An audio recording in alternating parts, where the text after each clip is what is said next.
Welcome back to the channel, guys. Welcome back to the channel. So today was the day that Gladys Chania and the other accused person was arraigned in the courts for the first time. Now, what is coming out of the courts or what's coming out of the investigations is very, very interesting. And so I thought that I should do another video just to keep you guys updated now that we are hearing directly from the detectives. Now, this is a timeline of events following that interview with the second woman, so Lucy Muthoni. Now, here is how she has narrated her story, how her relationship with Mwangi started.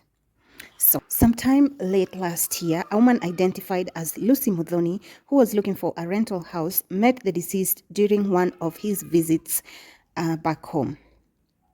He offered me one of his rental houses next to his house, and it is from this point that our relationship blossomed from that of a landlord and tenant to a full-blown relationship.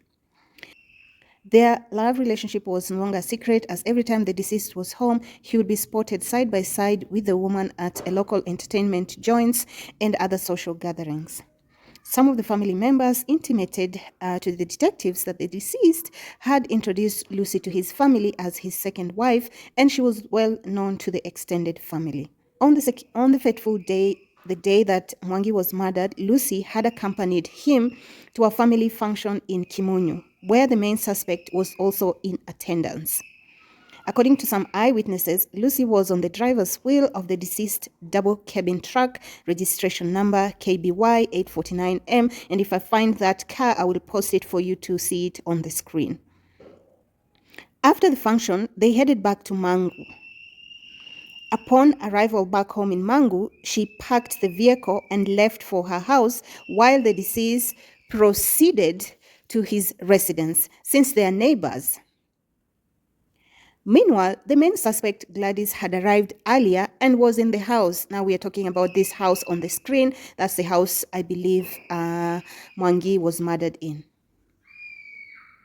Unfortunately, that would be the last time Mwangi was seen alive. Alleged that she attacked him first with acid on the face, and that triggered the next timeline of events that led to Mwangi being found dumped at a tea plantation. According to eyewitnesses, he saw a fast-moving truck being driven by a woman at about 3 p.m. with a load protruding at the back. She flagged the vehicle down and asked the driver to slow down since her luggage seems to be falling from the vehicle. But the vehicle sped off towards Kieni Forest, where the body was discovered wrapped in a black polythene paper under a heap of carton. Lucy told detectives that they had agreed to go out on a date the following day, but he failed to call him since she refrained from calling when the wife was around. So then Lucy asked a friend to call and check on Mwangi. When the friend called, the prime suspect, Gladys, picked the phone and told him the deceased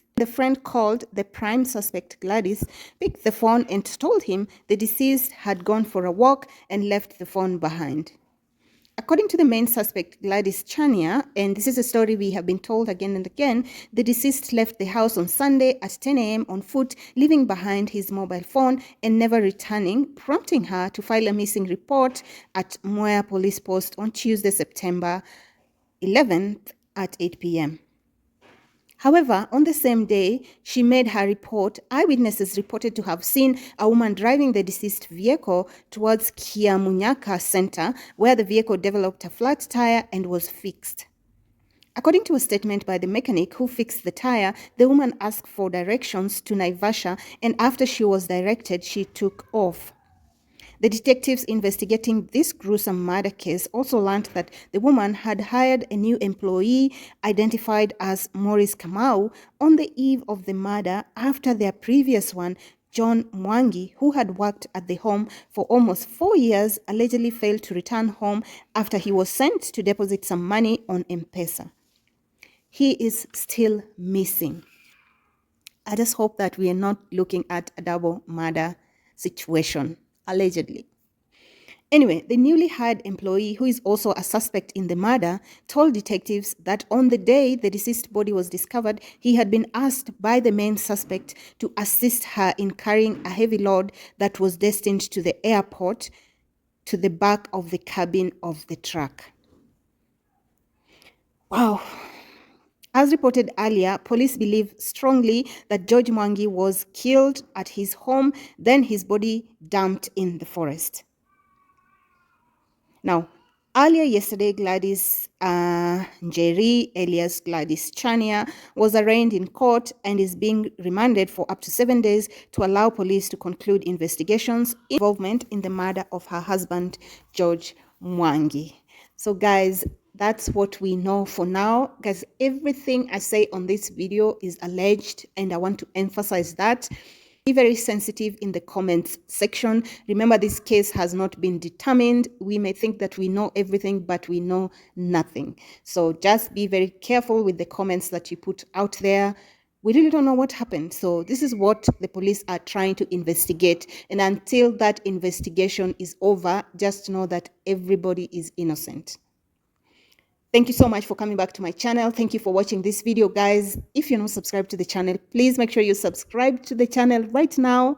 I am so close to 2,000 subscribers. I just need about 40 more people and I'll hit my goal of this month. Thank you so much. I'll catch you on the next one. Bye.